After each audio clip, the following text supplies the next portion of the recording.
ગુજરાતના ગામડાઓમાં ફરો, ગલીઓમાં ફરો, શહેરીઓમાં ફરો તો તમને સમજાય કે પ્રતિભાથી ભરપૂર અનેક બાળકો છે. પણ એ બાળકો પ્રતીક્ષામાં છે, એમને એક પ્લેટફોર્મ મળે. એ પ્રતીક્ષામાં છે કે એમને એક તક મળી જાય ને એ તકથી એ સાબિત કરે કે પ્રતિભા તો એમની અંદર પણ ભરેલી છે, પણ કદાચ સમયે એમની સાથે ન્યાય નથી કર્યો. એમના માટે જ્યારે વિચારીએ ત્યારે એ પ્રશ્ન હંમેશાથી સતાવે કે આ બાળકો પણ કેમ કે ગામડાઓમાં જઈને પૂછો કે તમે શું બનવા માંગો છો, તો ગામડાની છોકરી બહુ સરળતાથી એવું કહેશે કે એક દિવસ હું કલેક્ટર બનીશ. પણ એ કલેક્ટર એટલી સરળતાથી બનાતું નથી. જીવનની વાસ્તવિકતાઓ સમજાય ત્યારે ખબર પડે કે તમે જ્યારે ગ્રેજ્યુએશન પૂરું કરીને નીકળો છો ત્યારે એ કોચિંગની ફીઝના લાખો રૂપિયા જ્યારે તમારા મા બાપ ભરવા સક્ષમ નથી હોતા, એ દેવું કરવા પણ સક્ષમ નથી હોતા, અને એ દેવું કરવાની હિંમતે કરી પણ નાખે, પણ જો તમે દિલ્હીની ગલીઓમાં અટવાઈ જાઓ તો કદાચ ઘણીવાર પાછા નથી આવતા. એ પરિસ્થિતિમાં એ બાળકોનું શું? એનો જવાબ એક દિવસ મને મળ્યો અને કદાચ એ જવાબ તમારા સુધી પહોંચાડવા માટે અત્યારે હું છું. મારી સાથે સ્ટુડિયોમાં પ્રદીપ અગ્રવાલજી છે. ગુજરાતમાં સંકલ્પના મેન્ટોર છે. એટલે સૌથી પહેલાં સંકલ્પ શું છે એમની પાસેથી સમજીશું અને પછી તમને આ સંવાદ સાંભળતા સાંભળતા કદાચ તમારા મનમાં ઊભા થતા દરેક પ્રશ્નોનો જવાબ પણ મળી જશે. प्रदीप जी, आपका बहुत स्वागत है. और मुझे आपसे सबसे पहले ये समझना है कि संकल्प के बारे में आप बताइए, हम क्यों बात कर रहे हैं उसके बारे में फिर दर्शक समझेंगे. संकल्प बेसिकली एक आरएसएस का सेवा प्रोजेक्ट है और इसकी शुरुआत जो है 1986 में 5 बच्चों से दिल्ली में हुई और उसके पीछे का जो भाव संकल्प को स्थापित करने का, जैसा बहन आपने बिल्कुल राइटली बताया कि दिल्ली की गलियों में घूमना अथवा बच्चा अफोर्ड नहीं कर सकता, तो उसी एंगल से इस प्रकल्प की शुरुआत हुई कि एक उसके पीछे जो मिशन रखा या ऑब्जेक्ट रखा, तो वो ऑब्जेक्ट ऐसा ही कि जो बच्चा कैपेबल है, जिस बच्चा ब्राइट है लेकिन उसकी फाइनेंशियल पोजीशन ठीक नहीं है, तो ऐसे बच्चों की हैंड होल्डिंग करना और उसको तैयार करना इस ब्यूरोक्रेसी के लिए.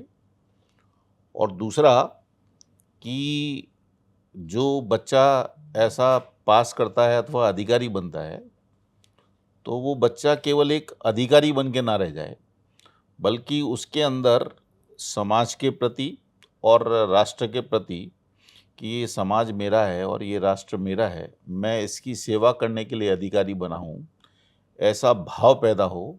उस दृष्टि से ये संकल्प की स्थापना हुई और संकल्प की शुरुआत हुई 1986 से लेके, और अब 40 वर्ष की ये यात्रा पूरी हो चुकी है. तो देश भर के जो केंद्र चलते हैं उनसे अभी तक लगभग 10,500 बच्चे, यानी जिन्होंने यूपीएससी क्लियर किया है, चाहे वो आईएएस बने होंगे, आईआरएस बने होंगे, आईपीएस बने हैं, आईएफएस में गए हैं, ऐसे लगभग 10,500 बच्चों ने वहाँ से संकल्प से क्लियर किया है. और पहले जो संकल्प है वो केवल दिल्ली में चलता था और अभी 16 राज्यों में संकल्प के चैप्टर चलते हैं. 16 राज्यों में 20 चैप्टर चलते हैं. और गुजरात में वो वडोदरा में है. गुजरात में ये जो चैप्टर है ये 4 वर्ष पहले हमने बड़ौदा में शुरू किया. और जो बड़ौदा का चैप्टर है वो संकल्प गुरुकुलम के नाम से चलता है. उसमें हम यूपीएससी, जीपीएससी और फाउंडेशन कोर्स, ऐसे 3 कोर्स चलाते हैं, प्लस हमारे पास लाइब्रेरी की व्यवस्था है. ये जो संकल्प गुरुकुलम का जितना बड़ौदा चैप्टर चलता है उसमें पूरे गुजरात के बच्चे वहाँ पढ़ते हैं और हम उसको बिल्कुल फ्री ऑफ कॉस्ट चलाते हैं. एक भी पैसा फी नहीं हम एक भी पैसा किसी भी बच्चे से लेते नहीं. क्योंकि मैं आपके साथ एक एक्सपीरियंस शेयर करूं कि एक बच्ची, मतलब हमारा जो बच्चों को रिक्रूट करने का जो प्रोसेस होता है, यानी उनको एडमिशन देने का प्रोसेस होता है, पहले बच्चा अपना रजिस्ट्रेशन कराता है, हम उनके फॉर्म्स का स्क्रूटनी करते हैं, उसका रिटन टेस्ट करते हैं, फिर हम इंटरव्यू लेते हैं और इंटरव्यू देने के बाद हम उसको एडमिशन देते हैं. तो इंटरव्यू में हम जितने कार्यकारिणी हमारी टीम है, हम बैठते हैं सब लोग. तो एक बच्ची का मैं इंटरव्यू ले रहा था बहन, तो उस बच्ची को, उसने जो कपड़े पहन रखे थे, मैं नहीं समझता कि उसकी ड्रेस 100 रुपये से ज़्यादा की होगी. और वो बच्ची सौराष्ट्र के एकदम किसी अंदर के गांव से आई थी. तो मैंने उसको पूछा, बेटा कि तू कैसे मतलब सोच रही है ये तैयारी करने की? तो उसने बताया कि मेरे मम्मी पापा तो मेरे को छठी क्लास से ही बोलते आ रहे हैं कि मजूरी कर बेटा, मजूरी कर, आपने नहीं पोसाया, आपने नहीं पोसाया। बट मैंने जैसे तैसे धक्का मार के 12th क्लास तक पास किया है। और वहाँ पे बड़ौदा में रहने के लिए डायमंड जुबली हॉस्टल में फ्री ऑफ कॉस्ट बच्चे वहाँ पढ़ाते हैं। ओके। तो वहाँ पे मिनिमम 60% मेंटेन करना जरूरी है। तो that girl has scored 92% marks in 12th class and first year second year में सी हैज मेंटेन्ड अबव 60%। अब मान लो वो बच्ची वो बोलती है कि मैंने पूछा तू तो हमारे यहाँ कैसे आई, तो बोलती है कि आपने बताया ना सर कि आप कोई चार्ज नहीं लेते, इसलिए मैंने हिम्मत की कि मैं यहाँ आ जाऊँ, बाकी मेरे मम्मी पापा अफोर्ड नहीं कर सकते यहाँ पे। और मैं बड़ौदा में भी इसीलिए पढ़ रही हूँ कि हॉस्टल फ्री ये मिलते। फ्री मिल रहा है यहाँ पे, इसलिए। अब वो बच्ची जो है, आज आप उस बच्ची को देखोगे, हमको इतना विश्वास है कि वो बच्ची एक दिन 100% IAS बनेगी। यदि उसकी किसी ने हैंड होल्डिंग नहीं की होती तो वो बच्ची लेबर में चली जाती और लेबर के बाद में उसी किसी लेबर से शादी हो जाती है। मतलब ऐसे इतना 360 डिग्री चेंज हम बच्चे के जीवन में ला सकते हैं। मतलब ऐसा हमको लगता है, मतलब संकल्प के माध्यम से।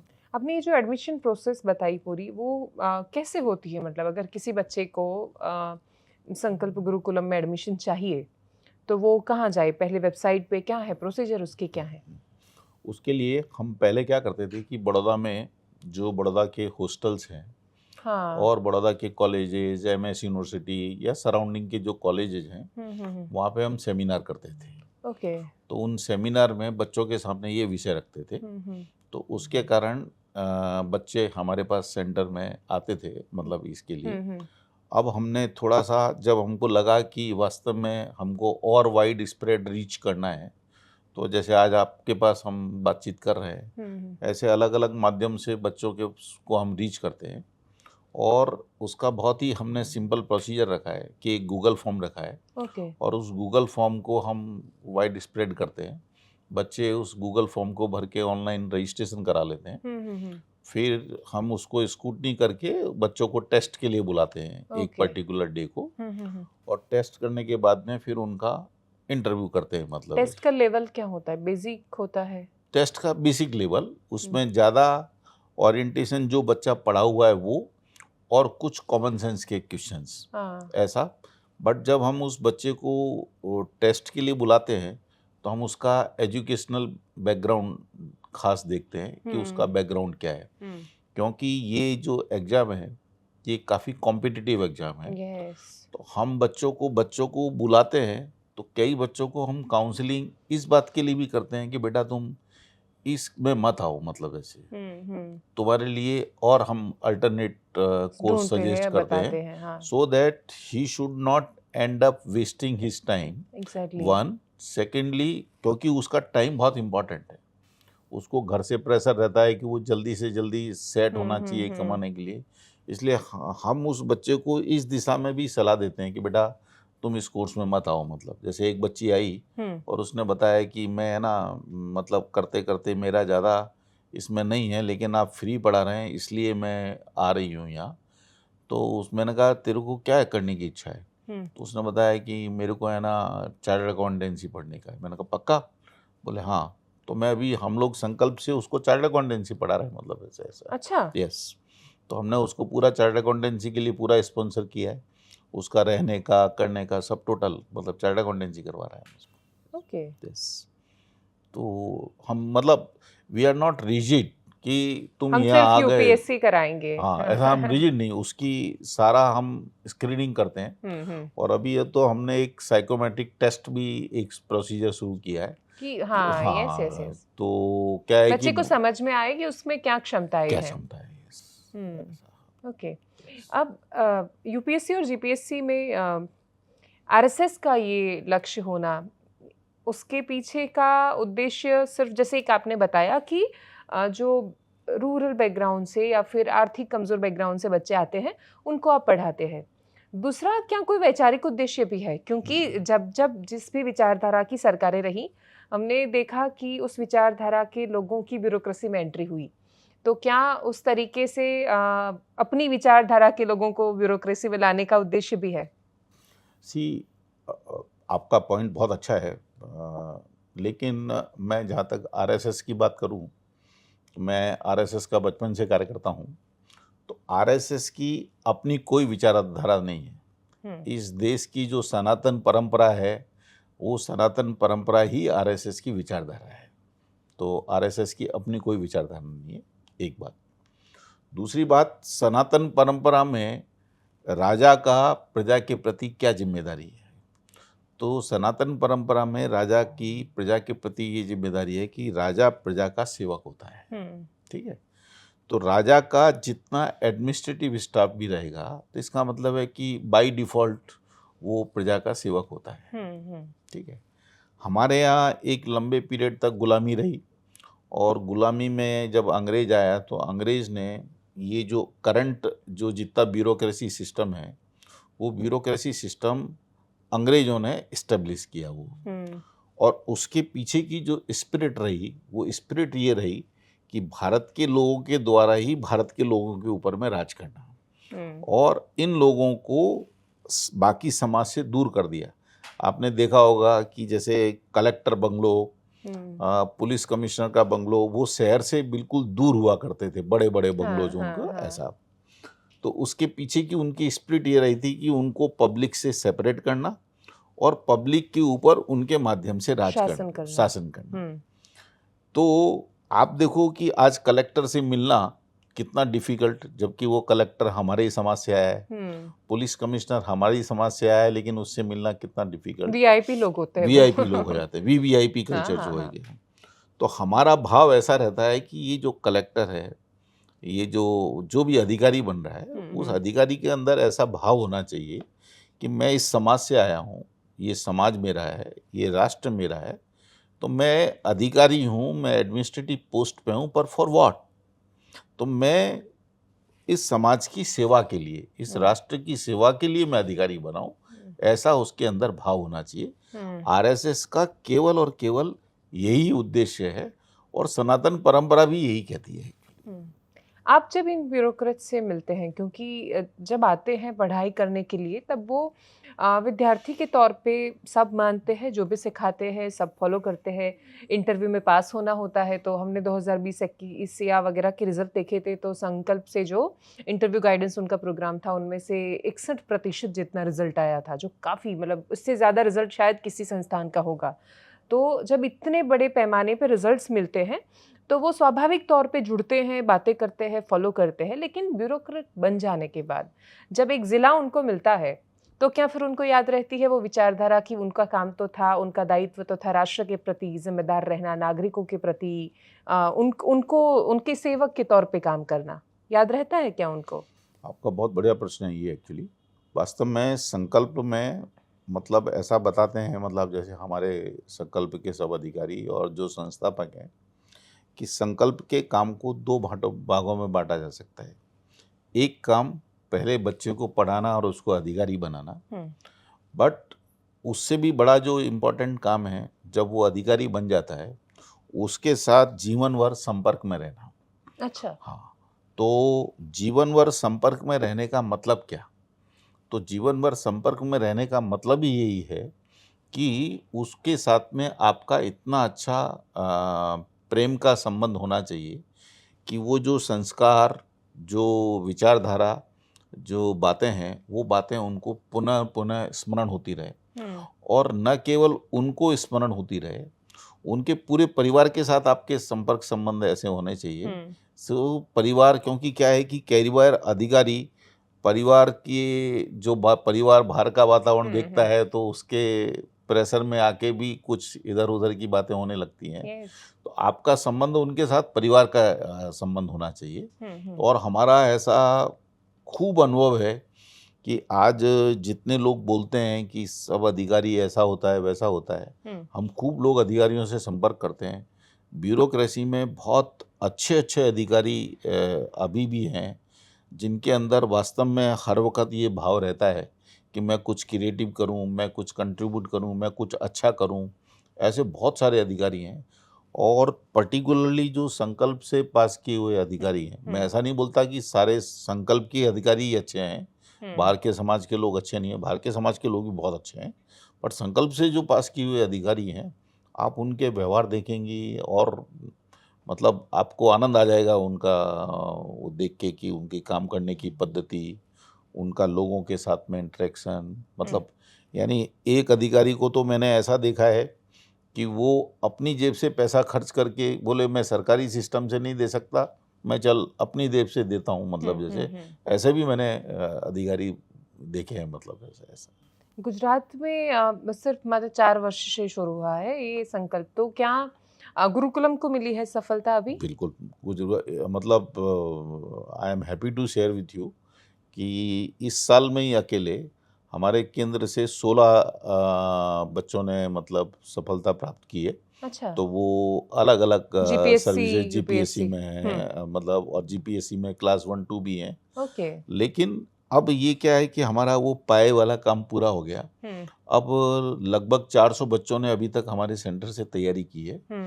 तो अब वो जैसे अभी यूपीएससी का एग्जाम हुआ प्रीलिम्स का, तो उसमें 7 बच्चों ने टेस्ट दिया, और जीपीएससी में अभी मेंस में 45 बच्चे अभी अपीयर हुए हैं। तो बस अब वो क्रम, और अभी पिछले साल जब जीपीएससी मेन हुआ था, तो उसमें से हमारे 7 बच्चे ऑलरेडी क्लियर कर चुके हैं। अभी हमने इंटरव्यू गाइडेंस प्रोग्राम किया था, उसमें 30 बच्चे आए, अभी उनके इंटरव्यू होने बाकी हैं, मतलब तो ऐसा अब वो प्रोसेस में now the ball is rolling, मतलब जैसे ऐसा अब ये शुरू हो गया है, ये शुरू पूरी हो गया प्रक्रिया एकदम। से चक्र अब ये शुरू हो गया पूरा है। कंटिन्यूस चलता रहेगा ऐसे। हम्म। और बहुत ही ब्राइट बच्चे हैं, यानी इतने बहुत अच्छे बच्चे हैं कि यानी हमको उनको देख के इतना कॉन्फिडेंस आता है कि नहीं यार ये बच्चा तो थ्रू कर ही मतलब देगा। हाँ बिल्कुल बिल्कुल ऐसे बच्चे निकाल हैं। ही लेगा हाँ एग्जाम। इतने अच्छे अच्छे बच्चे हैं, मतलब ऐसे। हाँ। आप संकल्प क्या सिर्फ उन लोगों के लिए है जिनकी आर्थिक स्थिति अच्छी नहीं है, या उन लोगों के लिए भी कि जो तेज तर्रार है, बहुत बुद्धिशाली है, क्षमता है उनमें, पर वो वाजीराम या दृष्टि में नहीं जाना चाहते दिल्ली? एक्चुअली संकल्प में किसी भी तरीके का कोई डिफरेंशिएशन नहीं है। Okay okay. बच्चा चाहे गरीब बैकग्राउंड से आए या एकदम एफुलेंट बैकग्राउंड से आए, हम बच्चे को जो एडमिशन देते हैं, उस बच्चे को एडमिशन जो हमारे क्राइटेरिया है कि भाई उसको टेस्ट इन पैरामीटर्स पे क्लियर करना चाहिए, इंटरव्यू ऐसे क्लियर करना चाहिए, तो हम बच्चे को कास्ट, उसकी इकोनॉमिक कंडीशन, उन सब के आधार पे कोई डिफरेंशिएशन नहीं करते। हमारे लिए बच्चा बच्चा है, ठीक है, तो हमारे समाज का बच्चा है, बस वो हम उतना देख के, और बच्चे की कैपेबिलिटी प्लस बच्चे हमको लगना चाहिए कि यस ये बच्चा क्लियर कर सकता है, दैट्स ऑल। और जो बच्चे अच्छे परिवार, मतलब जैसे इकोनॉमिकली साउंड फैमिली से आते हैं, और वो बच्चे ऐसा ऑफर करते हैं या उनके पेरेंट्स ऐसा ऑफर करते हैं कि नहीं नहीं आप हमसे फीस लो, तो हम उनको बोलते हैं कि आपको जो ठीक लगता है उतना फीस आप जमा करा दो। अच्छा। हमारा क्राइटेरिया है कि हम फीस नहीं लेते, मतलब ऐसा बस डिफरेंशिएशन उसमें उतना ही है, बाकी हम और कोई डिफरेंशिएशन उस बच्चे के साथ नहीं करते। और क्या उसका आरएसएस से जुड़ा होना जरूरी है? Not at all, not at all. See इस देश में रहने वाला हर एक बच्चा आरएसएस का ही है, हमारा ही है, इसलिए कोई मतलब ये कोई क्राइटेरिया नहीं, मतलब उसका दूर दूर तक कोई क्राइटेरिया नहीं। और यूएसपी क्या है? संकल्प कैसे अलग है बाकी संस्थानों से? हाँ बिल्कुल, आपने बढ़िया प्रश्न पूछा। ये एक्चुअली ऐसे तो बहुत सारे ऐसे कोचिंग सेंटर्स चलते हैं, इंटरव्यू के लिए भी तैयारी कराने के लिए चलते हैं ऐसे सेंटर्स, लेकिन हम ऐसा मानते हैं कि हमारे पास थोड़ी सी कुछ विशेषताएं हैं, और मेरे को लगता है कि वो हमारे ये विशेषताएं संघ के कारण हैं, मतलब आरएसएस के कारण हैं, क्योंकि हम जितने भी ये प्रकल्प चलाते हैं सब आरएसएस के कार्यकर्ता हैं। तो स्वाभाविक रूप से हम लोग ऐसा समझते हैं कि वो जो बच्चा है, वो बच्चा कहीं से भी आया हो, किसी भी जाति का हो, किसी भी धर्म का हो, और किसी भी स्टेटस का हो, एक बार वो सेंटर पे बच्चा आ गया तो वो हमारा बच्चा है एक्चुअली। तो हमारा एक प्रोग्राम चलता है मेंटरशिप का। तो अपार्ट फ्रॉम दी कोचिंग, यानी कोचिंग को तो मैंने न्यूट्रलाइज कर दिया कि वो भी कोचिंग कराते हैं, ये भी कोचिंग का, हम भी कोचिंग कराते हैं। तो एक हम सबसे बड़ा इम्पोर्टेंट चीज़ है, दैट इज़ मेंटरशिप, कि हमने हमारे जितने कार्यकर्ता हैं उन सब कार्यकर्ताओं के बीच में बच्चों को बांट दिया कि 4-4, 5-5 बच्चे। तो वो जो मेंटरशिप का मतलब केवल ऐसा नहीं है कि उसको ज्ञान देना, मेंटरशिप मतलब उस बच्चे के साथ में बच्चे को ऐसा लग जाना चाहिए कि अभी मेरी माँ और मेरे पिताजी यही हैं, मतलब जैसे यानी इतनी बिलोंगिंगनेस हमारी बच्चे के साथ में क्रिएट हो जाना चाहिए। बच्चा फ्रेंकली आपके साथ शेयर करे। बच्चा दूर से आता है, वो वहाँ रहता है, अकेला रहता है, तो उसको अकेलापन नहीं लगना चाहिए। अकेलापन आज वर्ल्ड में सबसे बड़ी प्रॉब्लम है। Very true. और हम बच्चे को जैसे अपने घर पे बुलाएं, कोई प्रसंग है, तो मान लीजिए कोई त्योहार है, वो गांव नहीं जा सकता, तो त्योहार मनाने के लिए हम उसको अपने घर पे बुलाएं, तो हमारे साथ में ही पूरे दिन रहे घर में, हमारे बच्चे के जैसे ही। तो मेंटरशिप में दिस होल लाइक सी। और जैसे हम अपने बच्चे को तैयारी करवाने के लिए प्रेशर करते हैं, ऐसा कैसा हम उसको तैयारी कराने के लिए बताते हैं। जहाँ पे पूरा दिन प्रेम करते हैं, हो सकता है कि कोई जगह ऐसा लगता हो गलत कर रहा हो, तो वहाँ हम डांट भी देंगे। बट ये सारा mentorship means like a parenting, मतलब ऐसे एक जो सबसे अच्छी बात ये है। दूसरा, हमारा जो सेंटर है वो बिल्कुल ये मतलब टिपिकल कोचिंग क्लास नहीं है। हम ऐसा बोलते हैं कि सेंटर जो है वो एक परिवार है वहाँ पे, और आप अपने परिवार में रह के तैयारी कर रहे हो। तो सब लोग है ना, बैठ के बिल्कुल एकदम खुले मन से मतलब आओ, मतलब ऐसे। तो दूसरा बात वहाँ पे सेंटर पे जो रहता है वो ये। तीसरा, हमने एक वहाँ कल्चर डेवलप की है कि ये जो कोर्स है ना, केवल बुक्स का कोर्स नहीं है। तो इसमें बहुत सारा डिस्कशन एंड शेयरिंग होना चाहिए। तो 4-4, 5-5 बच्चों के ऐसे ग्रुप बना के, और वो जितना वो पढ़ के आए हैं, वो पढ़ते हैं तो पढ़ने के साथ में आपस में डिस्कशन करेंगे। हाँ, तो शेयर करें। डिस्कशन करने से मेरे को ध्यान में आएगा कि मैंने आपको कुछ बात बताई, यस। आपने भी वो टॉपिक पढ़ा हुआ है, तो हो सकता है कि मैंने कुछ उसको गलत समझा हो। तो हाँ, आपसे डिस्कशन करके आप बताएंगे मेरे को कि नहीं नहीं यार, इसमें देखो जरा ये करेक्शन हो सकता करेक्शन है। हो सकता है। सो ये ग्रुप डिस्कशन जो है वो खूब सारा हम इन्वॉल्व करते हैं। और एक पार्ट कोचिंग में हम जो करते हैं कि जैसे मान लीजिए बच्चे को हमने 2 चैप्टर पढ़ाए, तो 2 चैप्टर पढ़ाने के बाद उसका हम टेस्ट कंडक्ट करते हैं कि उसको समझ कितना आया। तो उसको समझ आया तो हमने 2 चैप्टर के बाद ही उसका टेस्ट कंडक्ट किया।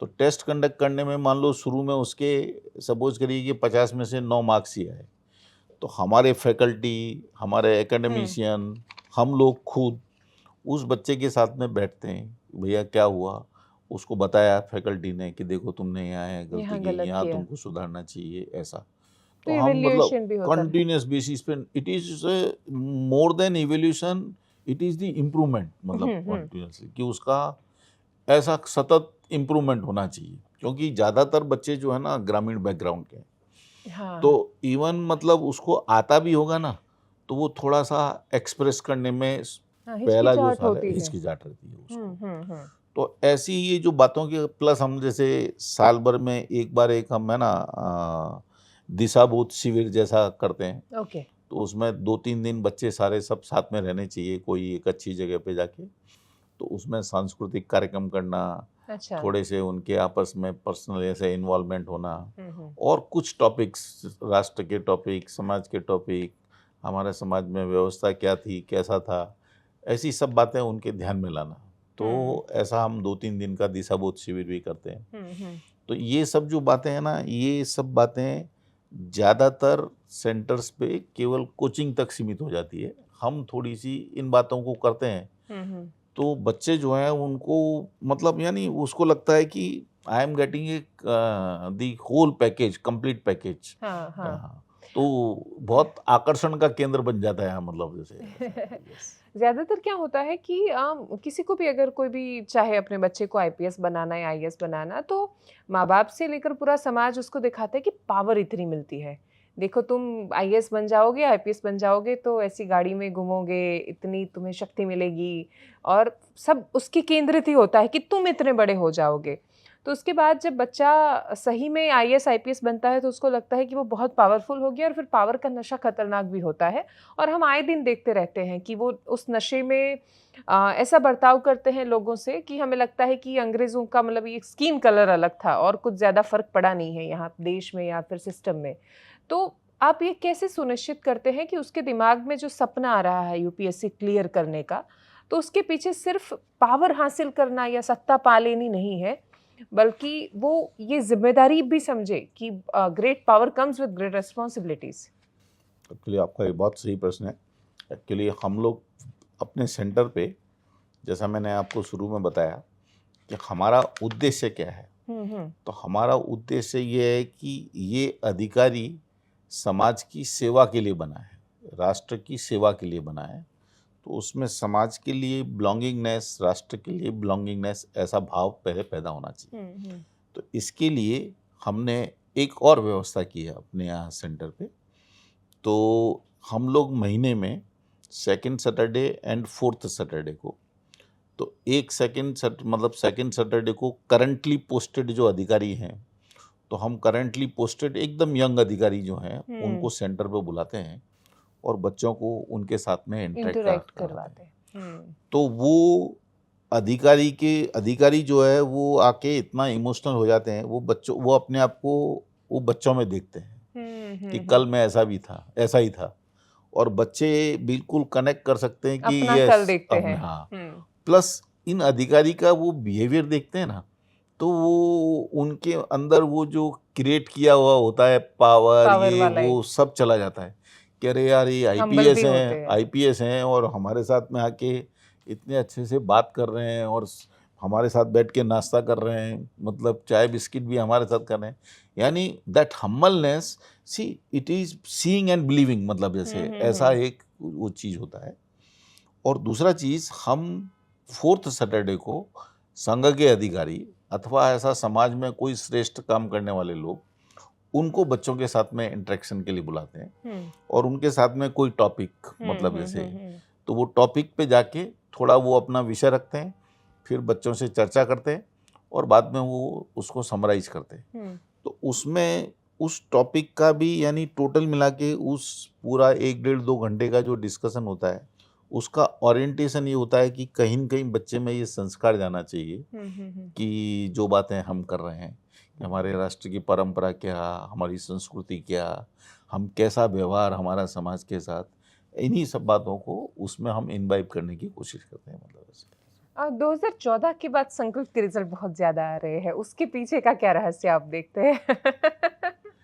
2014 से पहले भी रिजल्ट बहुत अच्छे थे पर 2014 के बाद ऐसा मैं एकदम स्पेसिफिक नहीं बता सकता, लेकिन संकल्प की एक सिद्धि जो है, संकल्प की सिद्धि ऐसी है कि जितने भी, मतलब वहाँ पे जैसे जो मैंने आपको संकल्प गुरुकुलम बड़ोदरा के बारे में बताया, उससे भी ज़्यादा जो संकल्प दिल्ली का जो केंद्र है, तो संकल्प दिल्ली के केंद्र पे इतने सारे जो रिटायर्ड ब्यूरोक्रेट्स हैं, तो वहाँ पे तो एक एक बच्चे के पीछे एक एक मेंटर, यानी ये जो रिटायर्ड ब्यूरोक्रेट जो हैं वो एक एक बच्चे के पीछे एक एक मेंटर, और वो लगे रहते हैं। उन्होंने अपना ये इशू बना लिया कि नहीं, इस बच्चे को मैं क्लियर ही करवाऊंगा, मतलब ऐसा एक।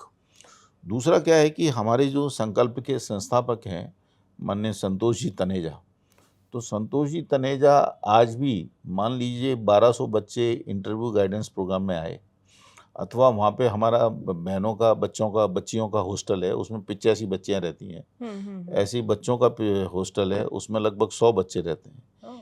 एक एक बच्चे के साथ में संतोष जी तनेजा, आज भी 80 वर्ष की उनकी उम्र हो गई, एक एक बच्चे के साथ बैठते हैं वो आज भी। उसको या तो नाश्ते पे बुलाएंगे, खाने पे बुलाएंगे, चाय पीने बुलाएंगे, एक एक बच्चे के साथ में इंटरेक्शन। ये जो संकल्प की ये जो संस्कृति, ये कल्चर है ना, तो वो जब ये देखता है तो वो बच्चा अपने आप ही इतना मोटिवेट होता है कि मेरे को कुछ नहीं करना है, मतलब ऐसा। तो एक्चुअली ये जो प्रेरणा है ना, ये जो इंस्पायरेशन मिलता है सेंटर पे आके, I think that is the, you can say कि सक्सेस का फॉर्मूला। और बहुत बड़ी चीज है। 16 राज्यों में है शायद, 16 राज्यों में 20 सेंटर चल रहे हैं। तो गुजरात में आपको वातावरण कैसा दिखा? IAS IPS बनने की इच्छा कितनी है बच्चों में?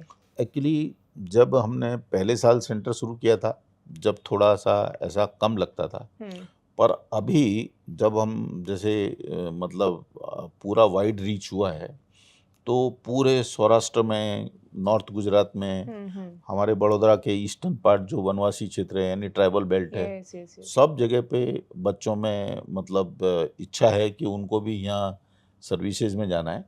केवल यहाँ एक प्रॉपर सेटअप नहीं था, अथवा जिस तरीके सा मतलब उनकी परिस्थिति है वो माध्यम नहीं था उनके पास, तो अब संकल्प एक अच्छा माध्यम उनके लिए बन गया है।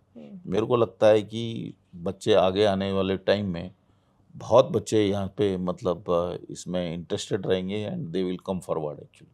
वेरी बहुत, ट्रू। हाँ, और 100%। वही बहुत ज़रूरी है, क्योंकि जिनके पिता किसान थे, अगर वो आईएएस बनते हैं और फिर वो बनने के बाद उनको वो बिना चप्पल के आया हुआ किसान अगर अच्छा न लगे, तो वो देश की व्यवस्था में कभी सुधार नहीं ला सकते। तो मुझे लगता है वो चक्र जब खत्म होगा अच्छे से, तो अपने आप देश में हमें वो बदलाव महसूस होने लगेगा। बहुत सही। मैं आपको एक्चुअली वहाँ पे दिल्ली में वो एक कार्यक्रम करते हैं कि जितने बच्चे एवरी ईयर पास होते हैं तो उनका मतलब अभिवादन का प्रोग्राम करते हैं, यानी उनको ऑनर करना। हाँ, हाँ।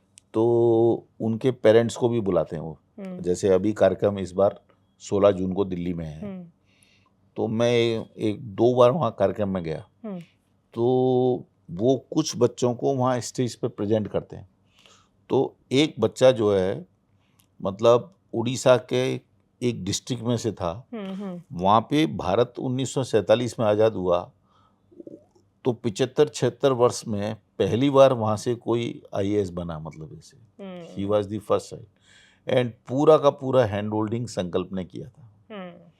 एक बच्चा सिक्योरिटी गार्ड का बेटा था वो, तो वो उसके पेरेंट्स इसलिए नहीं आ पाए उस प्रोग्राम में कि उनको हैदराबाद से यहाँ आने तक का खर्चा देने की पोजीशन में नहीं थे वो, इसलिए उसके पेरेंट्स इस अभिवादन कार्यक्रम में नहीं आ पाए।